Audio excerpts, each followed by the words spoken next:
Hello dear students, कैसे बेटा? बिल्कुल मज़े में है। और मज़े में रहते हुए एक और चैप्टर और पढ़ लेते हैं मज़े मज़े में यार। मज़े मज़े में काफ़ी चैप्टर पढ़ लिए हैं। एक और चैप्टर देख लेते हैं बायोमोलिक्यूल्स के नाम का। बड़ा इंपॉर्टेंट चैप्टर है बेटा, बहुत अच्छे क्वेश्चंस यहाँ से बनते हैं। है छोटा सा पर है खोटा सा। देखते हैं बायोमोलिक्यूल्स क्या है क्या नहीं है। बायोमोलिक्यूल्स बेसिकली केमिकल कंपाउंड्स हैं जो कि हर लिविंग ऑर्गेनिज्म के अंदर मिलते हैं। अब इनके अंदर इनऑर्गेनिक ऑर्गेनिक दोनों तरह के कंपाउंड आते हैं बेटा। अगर अपन बात करें कि अपन केमिकल कंपाउंड्स को किस तरह से एनालाइज कर सकते हैं, तो अपन एक लिविंग टिश्यू लेंगे जैसे कि वेजिटेबल पीस या लिवर किसी का भी, ग्राइंड इट इन ट्राइक्लोरोएसिटिक बेटा, चूरा चूरा कर देंगे बेटा। और ट्राइक्लोरोएसिटिक एसिड के अंदर using a mortar and a pestle to get a thick slurry, strain the slurry through a cheese cloth और a cotton to get two fractions. दो फ्रैक्शन मिलेंगे जो अपन उसको छानेंगे बेटा। पहला जो फिल्ट्रेट मिलेगा, ठीक है। और बात करें फिल्ट्रेट का मतलब होता है जो नीचे वहां पे बेसिकली जो देखने को मिलेगा सॉल्यूशन फॉर्म में, वो बायो माइक्रो मॉलिक्यूल्स है बेटा, जिनका मॉलिक्यूलर वेट 1000 डाल्टन से कम है। It represents the cytoplasmic composition, ये साइटोप्लाज्मिक कंपोजिशन को बताते हैं। और जो रिटेंटेंट है, रिटेंटेंट मतलब ऊपर की तरफ जो रह जाएगा उसको एसिड इनसॉल्युबल फ्रैक्शन अपन बोलेंगे। एक बायो मैक्रोमोलिक्यूल्स भी अपन कहते हैं बेटा, जिनका मॉलिक्यूलर वेट 1000 डाल्टन से ज़्यादा है, ठीक है। तो ये सेल ऑर्गेनल्स वगैरह सब इसके अंदर आए जाते हैं। एनालिसिस अपन देखिए इनऑर्गेनिक कंपाउंड्स का जो कि लिविंग ऑर्गेनिजम्स के अंदर पाए जाते हैं। तो अपन क्या करेंगे, एक लिविंग टिश्यू को लेंगे, उसके अंदर से वाटर इवेपोरेट करेंगे और बेटा उसका जो ड्राई वेट है उसको जला देंगे। जलाने के बाद जितने भी वहाँ पे बात करें कि जो ऐश है उसको बेटा, उसके अंदर जितने भी इनऑर्गेनिक कंपाउंड्स हैं वो सब उसके अंदर प्रेजेंट होंगे। और बात करें कि वहाँ पे इनऑर्गेनिक एलिमेंट्स भी उसके अंदर जो है होंगे। तो अपन पता लगा सकते हैं कि एक लिविंग टिश्यू के अंदर कितने एलिमेंट्स वहाँ पे होते हैं। जीते जी तो नहीं, पर बेटा मार के तो पता लगा ही सकते हैं। अब इसका मतलब इंसान को पकड़ के धो मत देना कि मैं तो कम जो है वहाँ पे पता लगा रहा था। एक टेबल आपके सामने आई है बेटा एलिमेंट्स की और उनकी परसेंटेज अर्थ के अंदर और ह्यूमन बॉडी के अंदर। हाइड्रोजन 0.14 है अर्थ के अंदर, ह्यूमन बॉडी के अंदर 0.5 है। कार्बन 0.03 है अर्थ के अंदर, ह्यूमन बॉडी में 18.5। ऑक्सीजन 46.6, ह्यूमन बॉडी के अंदर 65। नाइट्रोजन बहुत कम होता है अर्थ के अंदर और ह्यूमन बॉडी के अंदर 3.3। सल्फर 0.03 होता है और इधर 0.3। सोडियम 2.8, 0.2। तो बहुत कम मात्रा है भैया कैल्शियम मैग्नीशियम और बाकी चीज़ों की। सिलिकॉन तो है ही नहीं। अगर अपन बात करें बायो माइक्रो मॉलिक्यूल्स की, सबसे पहले कि वो क्या करते हैं और वो कैसे जो है प्रेजेंट होते हैं। बायो माइक्रो मॉलिक्यूल्स जो हैं वो मॉलिक्यूल्स है जिनका 1000 डाल्टन से कम वेट है, मॉलिक्यूलर वेट। और बेसिकली बात करें कि यहाँ पे एसिड सॉल्युबल पूल बनाते हैं ये, ठीक है। तो बात करें कि इनके अंदर जो बायो माइक्रो मॉलिक्यूल्स आते हैं वो आते हैं अमीनो एसिड्स, लिपिड्स, शुगर्स और नाइट्रोजन बेसेस। ये अपन को एसिड सॉल्युबल पूल के अंदर देखने को मिले, अमीनो एसिड्स, लिपिड्स, शुगर्स और नाइट्रोजन बेसेस, ठीक है। देखते हैं अमीनो एसिड्स बेटा। टिपिकल अमीनो एसिड जो है एक अमीनो ग्रुप, एक एसिड ग्रुप, एक हाइड्रोजन और एक वेरिएबल ग्रुप जिसको अपन आर कहते हैं, इन सब चीज़ों का बना होता है एक टिपिकल अमीनो एसिड जो है। बेसिकली एक एसिडिक एसिड ग्रुप है वहाँ पे, एक NH2 ग्रुप है, एक R ग्रुप है जो वेरिएबल है, चेंज होता रहता है। और उसी के चेंज के बेसिस पे जो वेरिएबल ग्रुप यहाँ पे लगेगा उसके बेसिस पे अमीनो एसिड का नाम हो जाएगा बेटा, ठीक है। और एक हाइड्रोजन यहाँ पे रहता है। NH2 और COH जो हैं वो सेम कार्बन एटम से अटैच रहते हैं, अल्फा कार्बन जिसको अपन बोलते हैं, इसलिए इनको अल्फा अमीनो एसिड्स भी अपन बोलते हैं बेटा। अब R अगर H है तो वो ग्लाइसिन अमीनो एसिड हो जाएगा। R अगर CH3 वेरिएबल ग्रुप है R तो वो एलेनिन हो जाएगा। R अगर CH2OH लग जाएगा तो वो सीरीन अमीनो एसिड हो जाएगा। तो depending on the R amino acids अलग अलग टाइप के वहाँ पे नेमिंग हो जाती है। अमीनो एसिड 3 टाइप के होते हैं ब्रॉडली बेटा, एसिडिक अमीनो एसिड जैसे कि glutamic acid, basic amino acid जैसे कि लाइसिन और न्यूट्रल अमीनो एसिड जैसे कि वेलिन। और कुछ अमीनो एसिड जो है बेटा वो एरोमेटिक होते हैं जैसे कि टायरोसिन, फिनाइल एलेनिन और ट्रिप्टोफैन। और 20 टाइप्स के अमीनो एसिड से बेटा वो प्रोटीन सिंथेसिस के अंदर पार्ट लेते हैं, ये तो अपन को पता ही है, ठीक है। बात करते हैं अमीनो एसिड्स की बेटा, तो उनको जो है एसेंशियल और नॉन एसेंशियल में बांटा गया है। एसेंशियल वो है जो बॉडी सिंथेसाइज नहीं कर सकती और अपन को डाइट के थ्रू लेने ही लेने होते हैं, जैसे कि लाइसिन, ल्यूसिन, आइसोल्यूसिन और ट्रिप्टोफैन बेटा एग्जाम्पल। और सारी चीज़ें बहुत काम की लाला। नॉन एसेंशियल की अपन बात करें तो वो बॉडी खुद सिंथेसाइज कर लेती है, इसलिए अपन को बाहर से लेने की जरूरत नहीं होती। ग्लाइसिन, एलेनिन, सीरीन और बात करें यहाँ पे आर्जिनिन। अब अमीनो एसिड जो है उनके अंदर आयोनाइजेबल नेचर होती है। आयोनाइजेबल नेचर का मतलब होता है कि आयनाइजेशन हो जाता है उनके अंदर, वो आयंस के अंदर कन्वर्ट हो जाते हैं। So structure of amino acid changes in solutions. अगर अपन अलग अलग पीएच का सॉल्यूशन लेंगे अलग अलग, तो उनके अंदर उनका जो आयनाइजेशन है वो वहाँ पे हो जाएगा, आयंस के अंदर वो टूट जाएंगे बेटा। जैसे कि NH3R CH ये वो है जो अमीनो एसिड है। तो ये बेटा अब बेसिकली बात करें तो यहाँ पे आयोनाइजेशन हो गया, H यहाँ से लूज हो गया, माइनस चार्ज आ गया बेटा, ऑक्सीडेशन हो गया इसका, सॉरी यहाँ पे डिहाइड्रोजनेशन हो गया इसका, और देख सकते हैं यहाँ पे फिर इस तरह से आयनाइजेशन हो गया यहाँ पे। तो बेसिकली ज्विटर आयन फॉर्म है। ज्विटर ये जो आयन है आपका यहाँ पे ज्विटर आयन फॉर्म है। ये किसी भी तरीके इधर भी तरफ जा सकता है, ये इस तरफ भी जा सकता है बेटा, ये इस तरफ भी जा सकता है। तो बेसिकली जो आयन है जो यहाँ पे फॉर्म हुआ है ज्विटर आयन है। ये अमीनो एसिड्स के अंदर कैपेबिलिटी होती है ज्विटर आयन फॉर्म करने की। लिपिड्स के बारे में डिस्कस करते हैं कुछ। लिपिड्स वाटर इनसॉल्युबल होते हैं, ठीक है, जैसे कि तेल हुआ, घी हुआ, ये वाटर में सॉल्युबल नहीं होते बेटा। इनके अंदर CH और होते हैं बेटा, कार्बन हाइड्रोजन ऑक्सीजन तो होते हैं, बट ऑक्सीजन के एटम बहुत लेस होते हैं। यहाँ पे देखा जाए तो टाइप्स ऑफ लिपिड्स में अपन देखें तो कितने तरह के लिपिड्स होते हैं बेटा।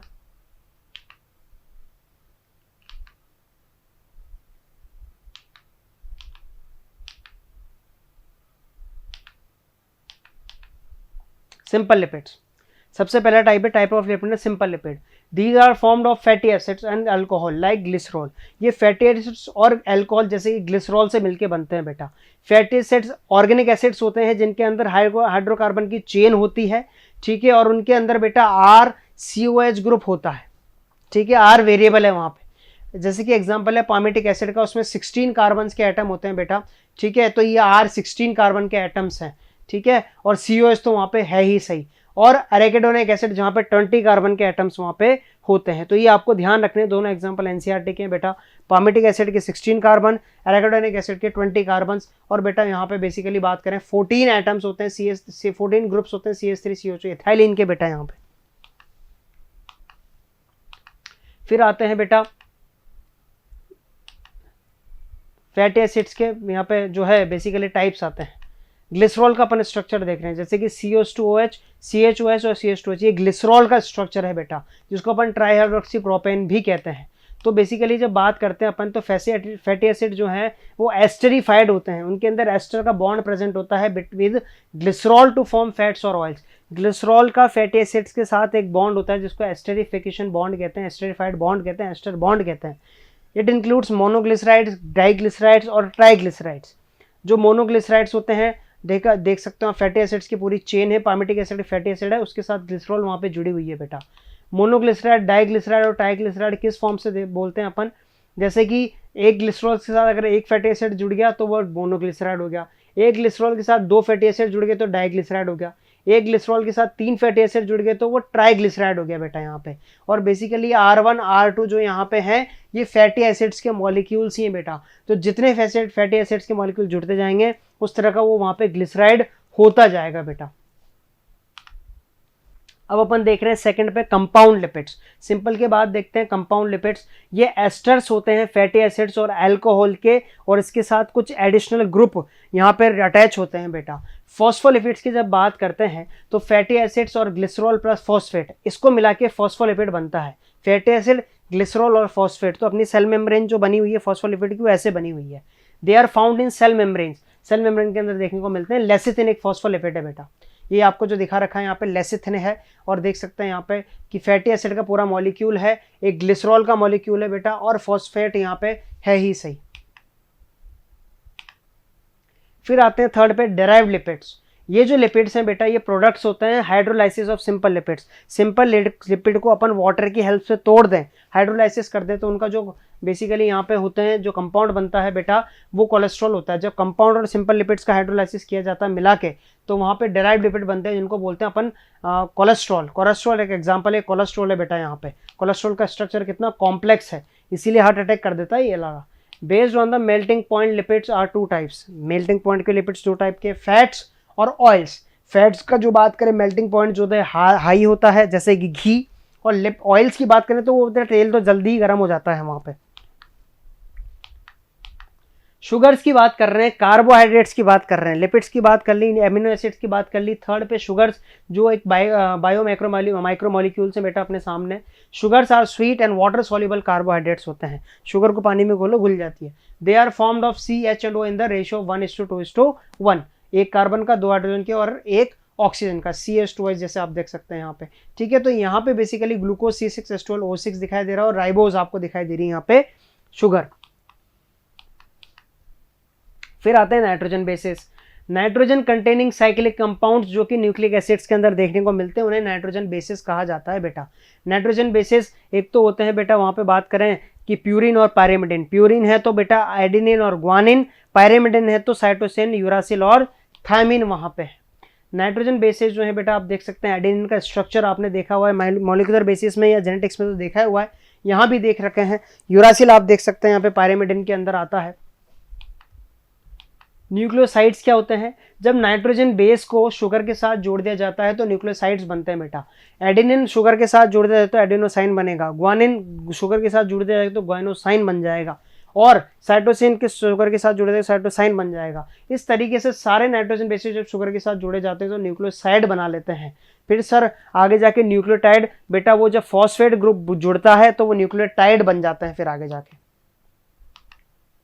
न्यूक्लियोटाइड कैसे बनते हैं, फॉस्फेट ग्रुप और जोड़ दो न्यूक्लियो, मैं तो कहता हूँ न्यूक्लियोसाइड में फॉस्फेट ग्रुप जोड़ दो वो न्यूक्लियोटाइड बन जाएगा। Adenylic acid, guanylic acid, cytidylic acid, इस तरह से वहां पे बात करें तो nucleotide are heterocyclic compound, nucleotide भी हेट्रोसाइक्लिक कंपाउंड होते हैं, और nucleic acids are made of nucleosides. और जो न्यूक्लिक एसिड है वो न्यूक्लियोटाइड्स के बने होते हैं, डीएनए और आरएनए जो है पूरा शुगर नाइट्रोजन बेस और फॉस्फेट ग्रुप के साथ मिलकर बनते हैं बेटा वहां पे।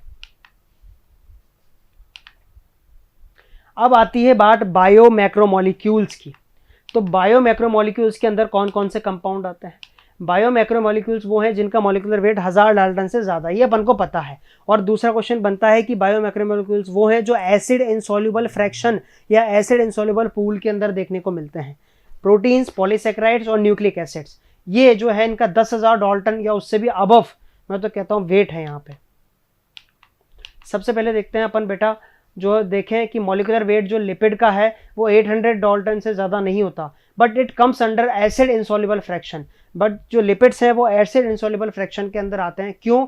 क्योंकि लिपिड, ये क्वेश्चन इंपॉर्टेंट है बेटा, because lipids are arranged into structures like cell membrane, other membranes. इसकी वजह से बेटा वो एसिड इनसॉल्युबल फ्रैक्शन के अंदर आते हैं टूटने के बाद भी, जबकि लिपिड स्ट्रिक्टली मैक्रोमोलिक्यूल्स नहीं है। तो क्वेश्चन आपसे पूछा जाए तो उनको बेटा आपको माइक्रोमोलिक्यूल्स, अगर क्वेश्चन में मैक्रोमोलिक्यूल्स और माइक्रोमोलिक्यूल्स दोनों हैं तो फिर तो आपको माइक्रोमोलिक्यूल्स के अंदर ही उनको मैक्रोमोलिक्यूल्स के अंदर ही उनको आपको इंक्लूड करना है। एवरेज कंपोजिशन देखें सेल की तो वाटर 70 to 90% होता है पूरे सेल के अंदर, प्रोटीन 10 से 15% परसेंटेज पूछी गई है, कार्बोहाइड्रेट 3%, टेबलेट्स 2%, न्यूक्लिक एसिड्स 5 से 7% और आयंस 1%। ये कंपोजिशन पूछी गई है बेटा, इसलिए ध्यान रखनी है। सबसे पहले प्रोटीन्स को देखते हैं। प्रोटीन्स जो होते हैं बेटा हेट्रोपॉलीमर होते हैं अमीनो एसिड्स के। हेट्रोपॉलीमर मतलब अलग अलग वहाँ पे मोनोमर यूनिट्स बनके एक जो पॉलीमर बनाती है वो हेट्रोपॉलीमर कहलाता है। अमीनो एसिड्स अलग अलग मिलके वहाँ पे प्रोटीन बनाते हैं, इनको पॉलीपेप्टाइड्स कहा जाता है बेटा। अमीनो एसिड के बीच बीच में जो पेप्टाइड बॉन्ड होते हैं तो उससे पूरी प्रोटीन चेन बनती है। Peptide bond is formed when COH group of one amino acid reacts with NH2 group of next amino acid. जब एक अमीनो एसिड का जो COH ग्रुप है वो दूसरे अमीनो एसिड जो वहाँ पे जुड़ता है उसके NH2 ग्रुप से जब वो जुड़ता है तो एक बात करें पेप्टाइड बॉन्ड वहाँ पे बनता है बेटा, ठीक है। और एक मॉलिक्यूल जो है वाटर का वहाँ पे रिलीज होता है। इस तरीके से वहाँ पे बात करें COH ग्रुप का OH हटा गया और यहाँ पे NH2 का H हट गया बेटा, H2O निकल गया वहाँ से और वहाँ पे CONH ग्रुप का एक पूरा पेप्टाइड बॉन्ड वहाँ पे बन गया है। फंक्शन क्या है प्रोटीन्स के? मोस्ट अबंडेंट प्रोटीन जो है एनिमल वर्ल्ड के अंदर वो कोलेजन है बेटा। दोनों मोस्ट इंपोर्टेंट क्वेश्चन। और मोस्ट अबंडेंट प्रोटीन पूरे बायोस्फीयर के अंदर वो रूबिस्को है। अगर आपसे पूरे बात करें वर्ल्ड एनिमल वर्ल्ड के अंदर पूछा जाए तो कोलेजन फाइबर है, कोलेजन प्रोटीन है। और बेटा पूरे वर्ल्ड के अंदर पूरे बायोस्फीयर के अंदर पूछा जाए, ध्यान देना क्वेश्चन पे, रूबिस्को है बेटा। राइबोलोज बाइफॉस्फेट जो है कार्बोक्सिल ऑक्सीजनेज वहां पे है। तो ध्यान रखना है आपको बायोस्फीयर पूछ रहा है या फिर एनिमल वर्ल्ड पूछ रहा है, या एनिमल भी पूछ सकता है या प्लांट भी पूछ सकता है। प्लांट पूछे तो rubisco. Structural levels of protein, primary structure, secondary structure, tertiary structure, quaternary structure, यहाँ से क्वेश्चन पूछे जाते हैं बेटा। अलग अलग स्ट्रक्चर में वहाँ पे प्रोटीन एग्जिस्ट करता है। प्राइमरी स्ट्रक्चर आपके सामने मौजूद है। It describes the sequence of amino acids that is the position information in a protein. Positional information जो प्रोटीन में कौन सा अमीनो एसिड कहाँ लगा हुआ है, उसके किस किस के बीच में कितने पेप्टाइड बॉन्ड हैं, ये प्राइमरी स्ट्रक्चर ही आपको बता पाएगा। जो लेफ्ट एंड है बेटा, जो लेफ्ट एंड है वहाँ पे एन टर्मिनल उसको कहते हैं क्योंकि वहाँ पे एन नाइट्रोजन लगा हुआ है, NH3 है, और इसको सी टर्मिनल कहते हैं बेटा क्योंकि यहाँ पे जो लास्ट टर्मिनल पे COO माइनस है यहाँ पे, ठीक है। आगे जुड़ेगा तो वो एंटर वापस एन जुड़ेगा तो पेप्टाइड बॉन्ड बन जाएगा वहाँ पे। तो बेसिकली प्राइमरी स्ट्रक्चर तो सीक्वेंस बताता है अमीनो एसिड्स का। सेकेंडरी स्ट्रक्चर क्या बताता है प्रोटीन का? ये प्रोटीन जो है सेकेंडरी स्ट्रक्चर क्या होता है? Protein thread is folded in the form of helix. Helical mode अगर है तो वो सेकेंडरी स्ट्रक्चर है बेटा, और सिर्फ राइट हैंडेड हेलिक्स, मतलब राइट हैंड से ही जो क्लॉकवाइज ही घूमेगा बेटा वहां पे। तो केराटिन और फाइब्रोइन ये दोनों जो प्रोटीन स्ट्रक्चर है बेटा राइट हैंडेड फैशन में वहां पे होते हैं। टर्शरी स्ट्रक्चर देखते हैं। टर्शरी स्ट्रक्चर जो है प्रोटीन का बेटा वो लॉन्ग प्रोटीन चेन है और एक हॉलो वुलन बॉल की तरह वहां पे जो है 3D व्यू प्रोवाइड करती है वो किसका? प्रोटीन का बेटा। It is necessary for many biological activities of protein. तो प्रोटीन को जैसी जरूरत होती है वो उस तरह से वहां पे स्ट्रक्चर को फॉर्म कर लेता है। प्रोटीन को यहाँ पे जरूरत बेटा टर्शरी स्ट्रक्चर की, तो हीम प्रोटीन जो है वो टर्शरी स्ट्रक्चर वहां पे वैसे फॉर्म कर चुका होता है बेटा। बीटा पॉलीपेप्टाइड की चेन वहां पे मौजूद है किसके अंदर? हीमोग्लोबिन के अंदर। क्वाटरनरी स्ट्रक्चर जो होता है प्रोटीन का वो बिल्कुल आप बहुत कॉम्प्लेक्स स्ट्रक्चर होता है बेटा। इसमें एक से ज्यादा पॉलीपेप्टाइड और सब यूनिट्स वहां पे जुड़ी हुई रहती हैं। ये बीटा पॉलीपेप्टाइड, ये अल्फा पॉलीपेप्टाइड, ये बीटा पॉलीपेप्टाइड, ये अल्फा पॉलीपेप्टाइड, और वहां पे जुड़ी हुई है। हीमोग्लोबिन के अंदर 4 सब यूनिट्स हैं, बीटा बीटा अल्फा अल्फा, 4 सब यूनिट्स है, 2 अल्फा और 2 बीटा सब यूनिट्स। तो ये क्वाटरनरी स्ट्रक्चर क्वेश्चन पूछा हुआ है बेटा। हीमोग्लोबिन का जो स्ट्रक्चर है प्रोटीन का वो क्वाटरनरी स्ट्रक्चर है बेटा अपने सामने। तो यहाँ पे पूरे फेज निकल के आ गया अपने सामने, प्राइमरी, सेकेंडरी और टर्शरी और क्वाटरनरी। पॉलीसेक्राइड्स, पॉलीमर्स होते हैं बेटा शुगर के। बहुत सारी मोनोसेक्राइड्स की यूनिट जुड़ के पॉलीसेक्राइड्स बनाती है बेटा वहां पे, ठीक है। There are complex polysaccharides formed of amino sugars. Amino sugars से भी मिलके वहां पे जैसे ग्लूकोसेमाइन, एन-एसिटाइल ग्लाइकोसेमाइन, ये जो एन-एसिटाइल गैलेक्टोसेमाइन और ग्लूकोसेमाइन बेटा ये सेल मेम्ब्रेन बनाते हैं बैक्टीरिया की। Chitin is the homopolymer of N acetyl glucosamine. जो काइटिन है जो यहाँ पे केकड़े पे प्रेजेंट होता है बेटा, वो काइटिन जो है बेसिकली होमोपॉलीमर है किसका? एन-एसिटाइल ग्लूकोसेमाइन। होमोपॉलीमर मतलब वहाँ पे सारी यूनिट्स किसकी हैं? एन-एसिटाइल ग्लूकोसेमाइन की हैं, ठीक है, और किसी की यूनिट वहाँ पे नहीं है। और बात करें अपन ग्लाइकोसाइडिक बॉन्ड इन पॉलीसेक्राइड्स की, तो it is the bond formed when individual monosaccharides are linked. जब 2 मोनोसेक्राइड को लिंक कर दिया जाता है वहां पे पॉलीमर बनाने के लिए या पॉलीसेक्राइड्स बनाने के लिए, तो उनके बीच में ग्लाइकोसाइडिक लिंकेज देखने को मिलता है। ये इस तरह का डायग्राम आपको कहाँ देखने को मिलता है बेटा? सेल मेम्ब्रेन के अंदर, ठीक है। वहां पे अपन को बेटा ग्लाइकोजन के बीच में देखो आप, यहाँ पे CH2 है और वहां पे बॉन्ड बन रहा है पूरा, ग्लाइकोसाइडिक लिंकेज बन रहा है वहां पे किसके बीच में? पॉलीसेक्राइड्स के बीच में। Starch forms helical secondary structure. Starch एक तरह का पॉलीसेक्राइड है जो हेलिकल सेकेंडरी स्ट्रक्चर बनाता है बेटा, और उसके अंदर आयोडीन के मॉलिक्यूल्स वहां पे रह जाते हैं। तो जो अपन फोटोसिंथेसिस के अंदर एक्सपेरिमेंट करते हैं ना कि फोटोसिंथेसिस में कौन सा कंपाउंड बनता है? स्टार्च बनता है। आयोडीन पेपर वाला जो एक्सपेरिमेंट करते हैं तो वहाँ पे आयोडीन से ब्लोटिंग करते हैं, वो आयोडीन के मॉलिक्यूल स्टार्च के हेलिकल मोशन के अंदर वहाँ पे रुक जाते हैं, इस वजह से वहाँ पे ब्लू पोर्शन आ जाता है बेटा। सेल्यूलोज का कोई कॉम्प्लेक्स हेलाइसिस नहीं होता, इसलिए वो I2 को होल्ड नहीं कर पाता। न्यूक्लिक एसिड जैसे कि DNA और RNA, न्यूक्लिक एसिड जो है हेटेरोपॉलीमर होते हैं न्यूक्लियोटाइड्स के, ये अपन पढ़ चुके हैं बेटा। बहुत सारे न्यूक्लियोटाइड्स मिलके पॉलीन्यूक्लियोटाइड्स बनाते हैं। शुगर, नाइट्रोजन बेस और फॉस्फेट मिलके एक न्यूक्लियोटाइड बनाते हैं बेटा। न्यूक्लिक एसिड्स 2 तरह के होते हैं, DNA और RNA। अगर अपन बात करें बेटा वहाँ पे सेकेंडरी स्ट्रक्चर ऑफ DNA जो वॉटसन और क्रिक मॉडल दिया था, वॉटसन और क्रिक ने डबल हेलिक्स मॉडल दिया था वहाँ पे वॉटसन और क्रिक ने, और बताया था कि स्टेट्स जो है नाइट्रोजन बेसिस वहाँ पे जो है जुड़ के न्यूक्लियोटाइड्स जुड़ के वहाँ पे बनाते हैं बेटा। शुगर वहाँ पे बैकबोन बना रही है, शुगर फॉस्फेट बैकबोन है और नाइट्रोजन बेसिस वहाँ पे स्टेट्स बना रहे हैं बेटा। इस तरीके से डबल हेलिकल मॉडल वहाँ पे दिया था बेटा वॉटसन और क्रिक ने। DNA consist of 2 polynucleotide chain, 2 polynucleotide की चेन है, आपस में बॉन्ड बना रहे हैं वहाँ पे नाइट्रोजन बेसिस, और 10 बेस पेयर जब मिल जाते हैं तो बेटा एक हेलिक्स वहाँ पे पूरा होता है। एक हेलिक्स पूरा होता है 10 स्टेप्स के अंदर। तो हर एक स्टेप की जो लेंथ है वो है 3.4 एंगस्ट्रॉम। तो 10 पूरे एक हेलिकल की लेंथ क्या हो गई बेटा?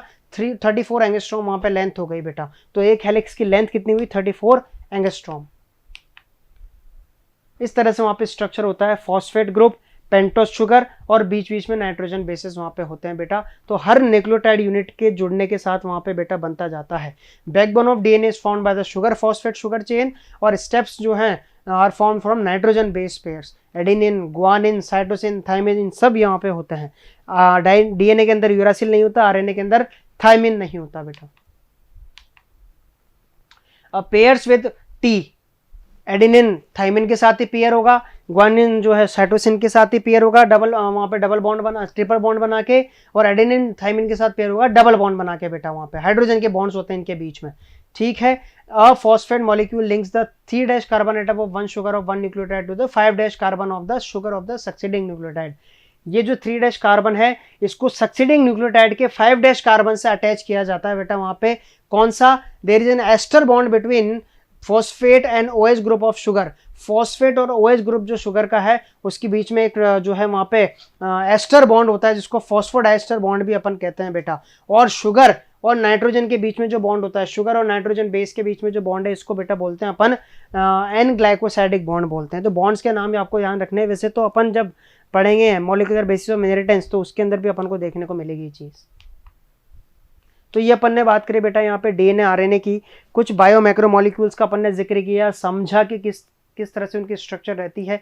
स्टार्ट किया था बेटा अमीनो एसिड से बेटा, वहाँ पे जो माइक्रोमोलिक्यूल्स बने थे, जो एसिड सॉल्युबल पूल के अंदर निकले थे उनकी बात करी, और जो फिर एसिड इनसॉल्युबल पूल के अंदर निकले उनकी भी अपन ने वहाँ पे बात करी। तो जिक्र किया वहाँ पे बेसिकली सारी चीज़ों का, समझा कि वहाँ से क्वेश्चंस किस तरह से बनते हैं, और ये बातें कर ली है। बाकी बातें करेंगे अपन नेक्स्ट लेक्चर में बेटा।